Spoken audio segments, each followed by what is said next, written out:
Hello guys, kumusta kayo? Sa mga coin collectors dyan, sa mga subscribers at sa lahat ng mga viewers ni CCTV, magandang oras sa inyong lahat. Sa video ito guys ay malalaman ninyo kung nasa magkano na nga ba ang collector's value ng baryang ito sa ngayon. Ito guys, panoorin natin.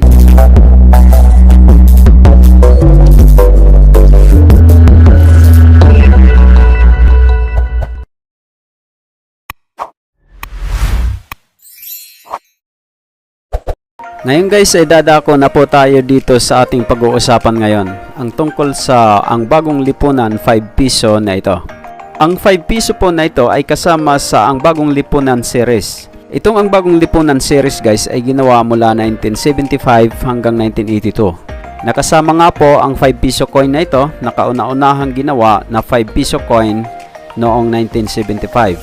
At ito nga po ay na-demonetize na noong January 2, 1998. Ibig sabihin po mula sa nasabing pizza ay wala na pong halaga ang baryang ito para ipambili.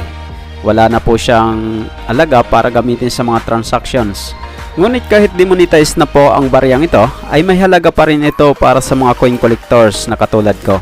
Sa katunayan po, habang tumatanda ang isang barya, ay lalong tumataas ang kanyang collector's value.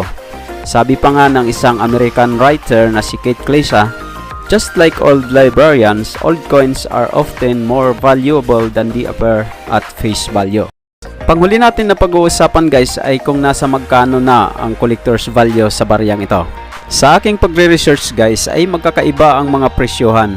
Mayroon pong nagbibinta online na nagkakahalaga ng $100 at mayroon din namang nagsasabi sa kanilang mga videos na sila ay bibili ng 100 hanggang 200 pesos kada isa. Guys, kung magbabase lang tayo sa ating mga naririnig at sa mga sinasabi ng ibang tao, ay mapapawaw na lang tayo dahil sa sinasabi ng iba na yun nga, ang taas nga ng value ng baryang ito.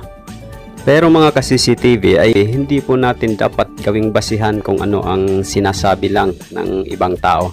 Maghanap din tayo ng mga source na mayroong mga basihan at mayroong mga makatotohanang datos para makasupport sa kung ano ang ating pinaniniwalaan mga ka-CCTV.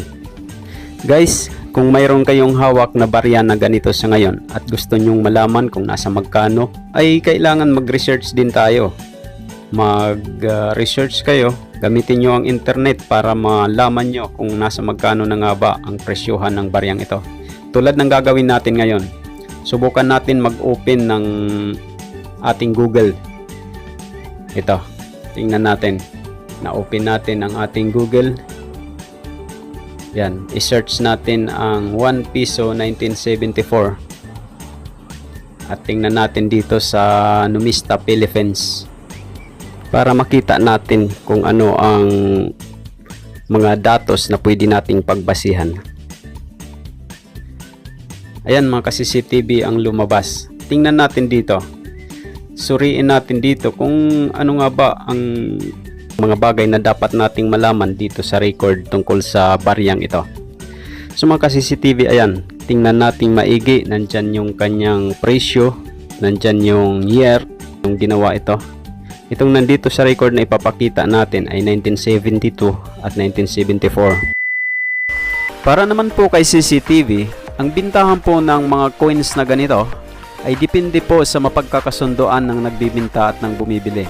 Tulad po ng ginawa natin sa mga nakaraan nating transactions. So guys, kung sakali mayroon kayong mga coins na gusto nyo nang ibinta, ay dapat mayroon kayong ibibigay na presyo na alam nyo na hindi naman kayo malulugi at hindi naman sobrang mahal para maging successful ang transaction at maibenta nyo ang inyong mga barya. At kung gusto nyong ipakita ang inyong mga coins guys, ay pwede kayong mag-share o mag-post doon sa ating Coin Collector TV Facebook page. At doon, ito ay makikita ni CCTV at ng iba pang mga viewers na nagpa-follow sa ating Facebook page.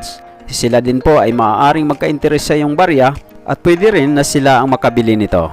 Guys, maraming salamat sa panonood nyo sa video ito. Sana po ay mayroon kayong napulot na kaalaman tungkol sa ating napag-usapan. At kung mayroon po kayong mga concern tungkol sa inyong napanood, ay mag-comment lang po kayo dito sa video ito. At kung bago lang po kayo dito sa aking channel at hindi pa nakasubscribe, mag-subscribe na rin po kayo at i-click ang notification bell para updated kayo sa mga susunod nating uploads. At sa mga nakasubscribe na at patuloy na nanonood sa ating mga videos, maraming salamat sa inyo. At laging tatandaan, ang barya ay mahalaga at dito sa CCTV, ito ang bida.